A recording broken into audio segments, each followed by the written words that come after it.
So welcome back, everybody. We are here to speak with MEP Michael McNamara about the week's events. How are you, Michael? It's good to speak to you again. Now that It you're off has. in Brussels. I was in Strasbourg actually last week. Yeah, it's in Strasbourg once a month to add expense and whatever else. It's a strange thing. It sits in Brussels for committees and Strasbourg for plenary, and everything goes down from a fleet of cars to. They used to drive down over 4 hours and take some MEPs with them, but now they drive down over a day because they have electric cars. So they all have to stop in Luxembourg to be recharged on the way down, and everything gets moved down and back up again, and it costs a large amount of money, but it's in the European treaty, so there you go. What has struck you most since becoming a member of the European Parliament? Is there anything that's really stood out to you as surprising now that you've got your foot in the door? The antagonism towards Trump is fairly profound. Antagonism towards America, antagonism towards Russia, obviously because of the aggression in Ukraine, but sort of that broader intolerance of any view that's different is a bit shocking. But it's the way societies everywhere, I suppose, are moving.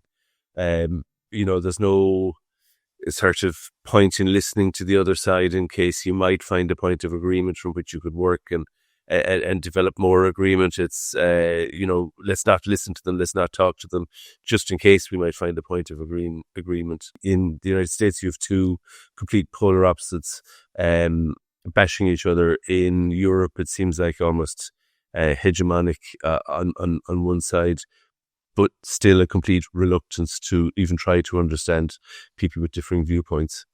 Well, speaking of people with differing viewpoints, obviously this week we had the Oval Office meeting between Taoiseach Micheál Martin and President Trump for St. Patrick's Day. And this was a much anticipated event, as I'm sure you know yourself, given that there was some speculation in certain circles that it could have gone very horribly badly, given that the relations between the EU and the US are heating up. There's arguably a trade war underway or about to be underway if it hasn't already boiled into that. And so Martin, obviously being kind of a conduit to the European Union, could have received the Zelensky treatment and been berated in front of the world's media.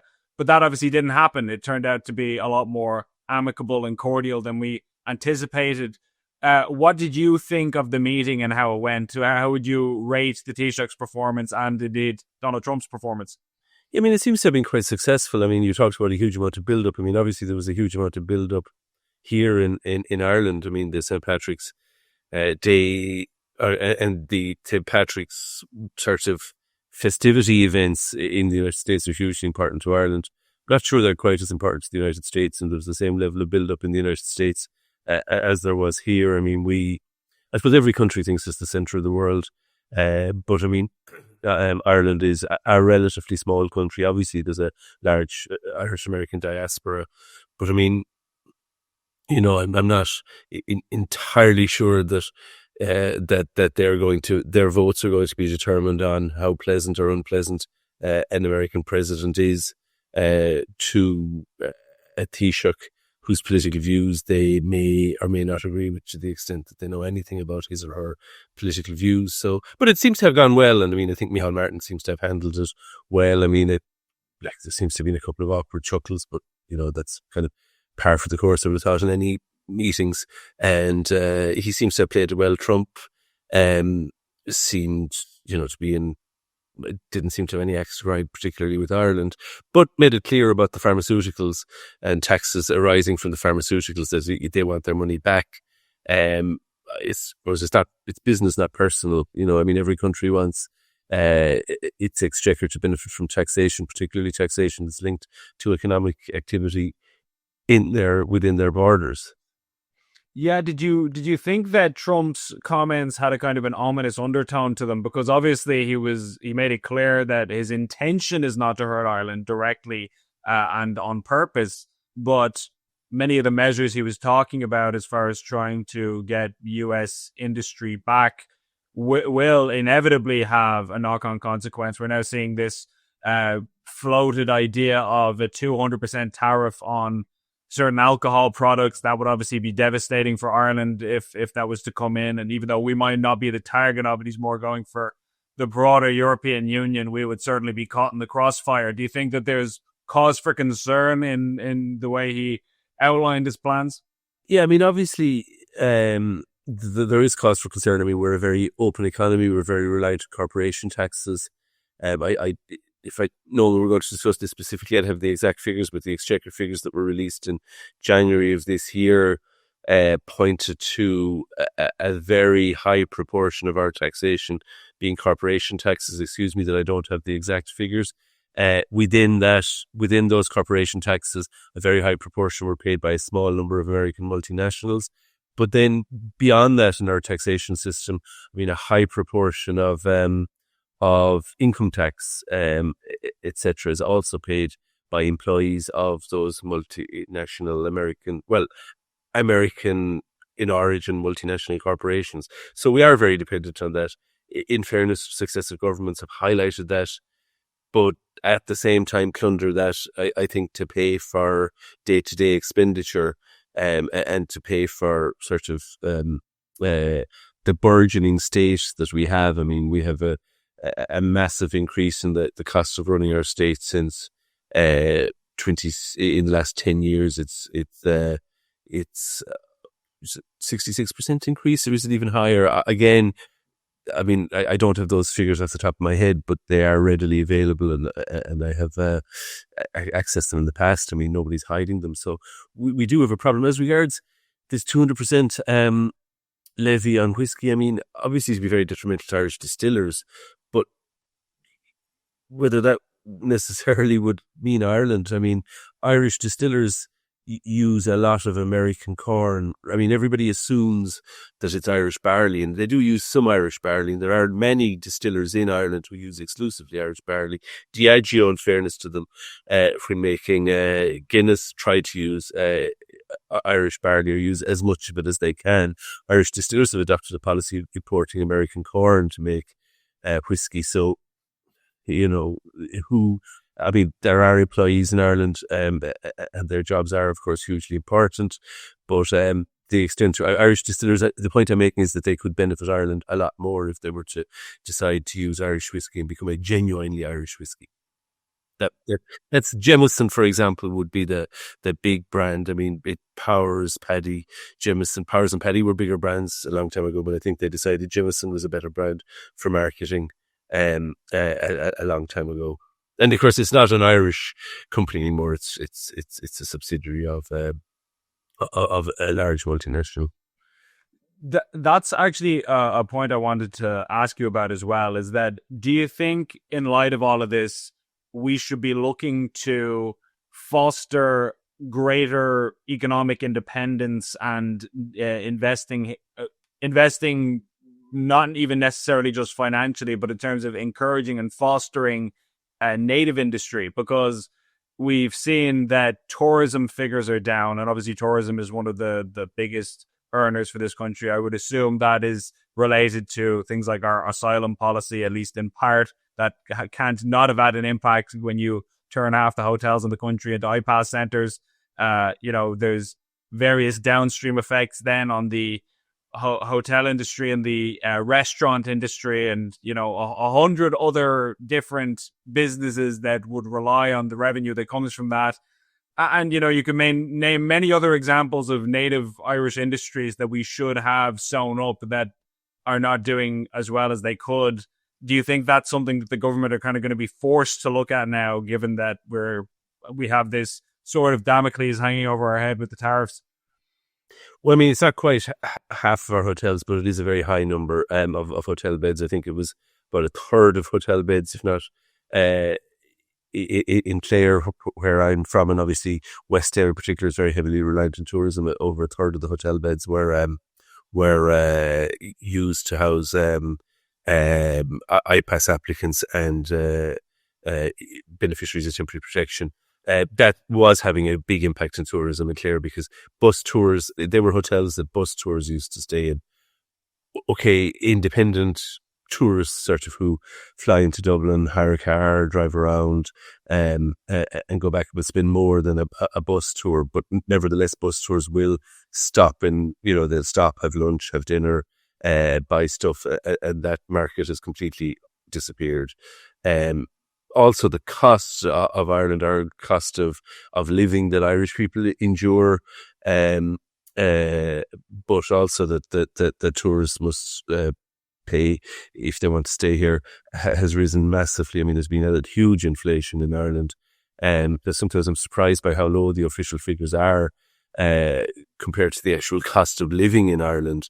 That's made Ireland an unattractive or a less attractive place for many Europeans to come to. Americans perhaps slightly less so, because of the strength of the dollar constantly strengthening against the euro. But yeah, I mean, we do need to work in our tourism sector. I've repeatedly said we need to work in our SMEs. I mean, they can't up and leave or change where they're going to where their profits are going to be recorded in the same way that a big multinational can. But I mean, the other thing it seems to me that we need to do is, I mean, we have the advantage of these large tech corporations having their European headquarters here. The disadvantage of that is, of course, they could shift their profits. I mean, there's a suggestion that profits are artificially shifted to Ireland in the case of pharma and that Trump highlighted, but also some of the tech companies, they could shift them elsewhere quite easily. They could ultimately move jobs, but that takes that longer. But we have the advantage that they're here, and they're all on the cusp of rolling out AI, general purpose AI models. It's generally accepted. Not. I mean, there are those who say that it's overblown, but it's accepted that by many that it offers a lot of advantages to industry and right across society, with of course risks that need to be mitigated and carefully looked at. But very few in Europe are using AI in the way that private individuals and industries in America are utilizing it, and China even more so. The fact that they're based here might offer us a huge advantage in that regard. But instead of taking advantage of that, we've developed this mantra that data centers are evil, data centers are bad, data centers must go elsewhere. I mean, you can't have AI without energy and data centers. And we have an energy crisis in Ireland because there's been a failure to invest by successive governments in generation. I mean, ESB lowballed with regard to generation way back 10 years ago that set the country back, got away with it because of who they are. There's been a failure to invest in the grid. That all needs to be looked at really quickly.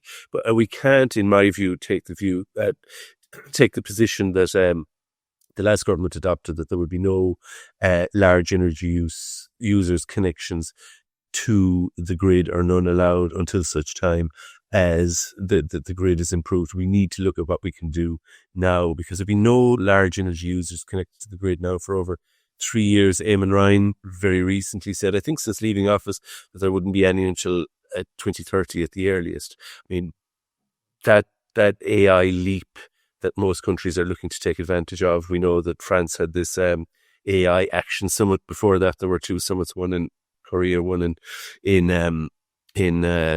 London, that was AI safety summits. Now they've gone from the British Safety Institute has become a security institute, and the whole model has gone from safety to action. So we are, I think, uniquely placed, or we could be uniquely placed, if that was to be harnessed. I see no real sign of a willingness to do that, and I think that is a missed opportunity, and one that needs to be addressed quickly. Do you think that there's a concern among Irish political leaders that the fines we will incur if we miss the climate targets that we've set for ourselves by the end of the decade will be so penalizing to us that we can't afford to invest in things like energy, data centers, things of that nature? That this is obviously a concern we've heard floated by many people.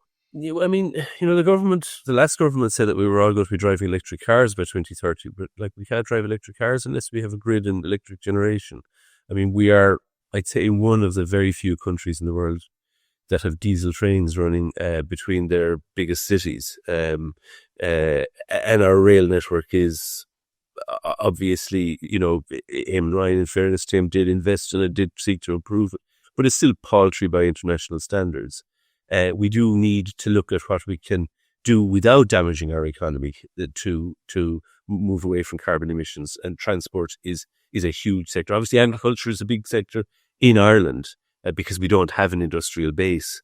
If every other country, it's their industries, their heavy industries that are the big users. In Ireland, we don't. I mean, what was it that was said about Ireland, that it had beer and biscuits were the only things that were manufactured at independence, and industry was in the Greater Belfast area. We still don't have a heavy industrial manufacturing in Ireland. We do have agriculture. Farmers are willing to play their part. But I mean, every time we talk about this issue, every time RT talks about it, there's a picture of a cow beside it. I don't see a picture of a CIE train, for example, or I don't see a picture of Money Point. But we do need to have generation. But I mean, coal, does it really have to be coal? Moving on to oil, is that really revolutionary?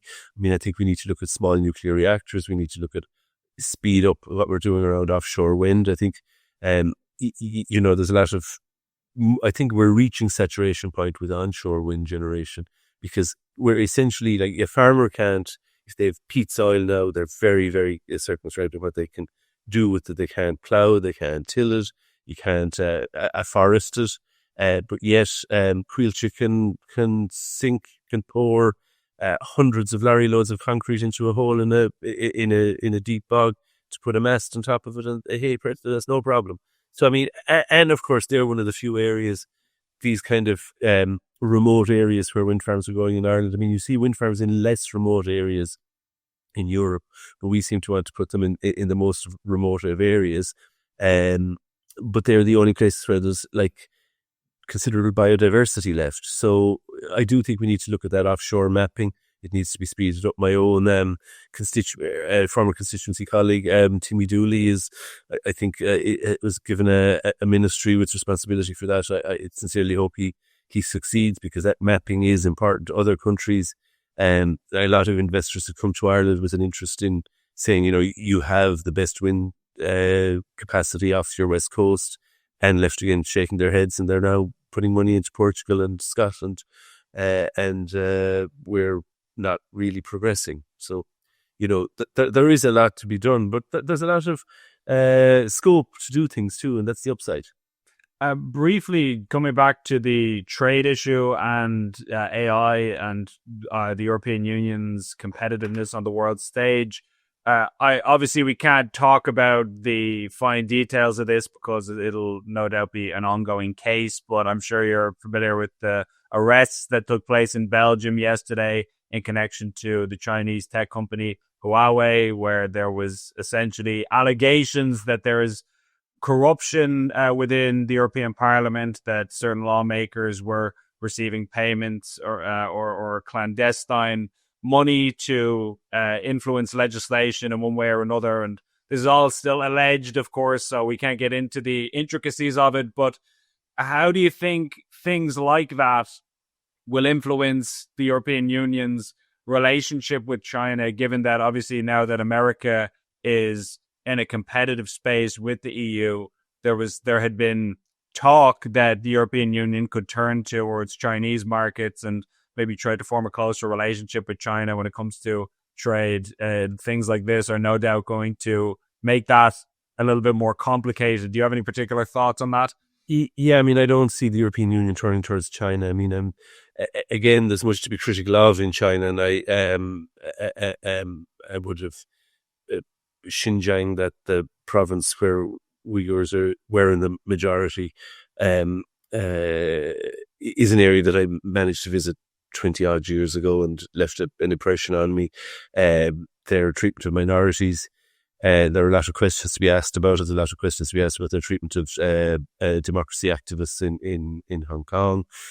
But again, the level of belligerence in the parliament towards China was somewhat surprising to me, much more so than you'd find, for example, in the Irish Dáil towards China.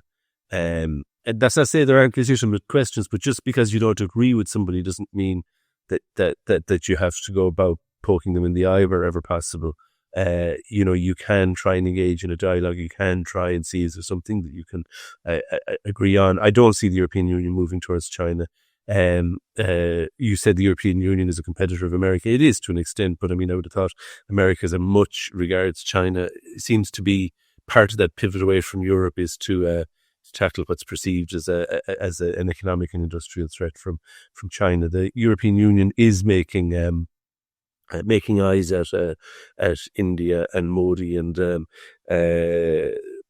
at the beginning of this month, the entire commission met in New Delhi, which I think is the first time they've met outside of Europe, which is a statement of intent. But again, I